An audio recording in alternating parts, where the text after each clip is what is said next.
ప్రపంచవ్యాప్తంగా ఎక్కడ ఉగ్రదాడులు జరిగినా సరే ఏదో ఒక రూపంలో దాని మూలాలు హైదరాబాద్ లో ఉండడంతో నగర ప్రజలు కూడా భయభ్రాంతులకు గురవుతున్నారు. ఈ నేపథ్యంలో చూసుకుంటే ప్రపంచవ్యాప్తంగా ఎన్నో సార్లు ఉగ్రదాడులు జరిగినప్పటికీ అక్కడ ఉన్నటువంటి వ్యక్తులు కావచ్చు, దానికి సంబంధించినటువంటి వ్యక్తులు కావచ్చు, హైదరాబాద్ నగరంతో ముడిపడి ఉండడంతో ఇక్కడ హైదరాబాద్ లో ఉన్నటువంటి భద్రతా బలగాలు కూడా అప్రమత్తమవుతున్నాయి. మరి ఈ నేపథ్యంలో చూసుకుంటే మొన్న జరిగినటువంటి ఆస్ట్రేలియా బాండీ బీచ్ సమీపంలో జరిగినటువంటి ఉగ్ర కాల్పులకి సంబంధించి ప్రస్తుతం మనం మాట్లాడుకుంటున్నాము.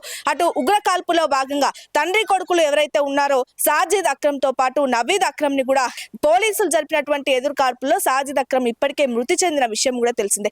ఈ నేపథ్యంలో ప్రస్తుతం నవీద్ అక్రమ్ ఆసుపత్రిలో చికిత్స పొందిన అనంతరం కూడా పోలీసులు ఆయన అదుపులోకి తీసుకున్నారు. ప్రస్తుతము ఈ సాజిద్ అక్రమ్ కి సంబంధించినటువంటి ఇంటి వద్ద అయితే మనం ఉన్నాము. దాదాపు సాజిద్ అక్రమ్ కూడా హైదరాబాద్ నివాసి అన్నట్టుగా కూడా తెలుస్తోంది. ఈ నేపథ్యంలో చూసుకుంటే సాజిద్ అక్రమ్ 1998లో ఆస్ట్రేలియాకి స్టూడెంట్ వీసాపై వెళ్లే వరకు కూడా ఆయన హైదరాబాద్ టోలీ చౌకీలోనే నివాసం ఉండేవాడన్నట్టుగా కూడా తాజా వార్తాపత్రికలతో పాటు పోలీసులు కూడా ప్రాథమికంగా నిర్ధారించారు.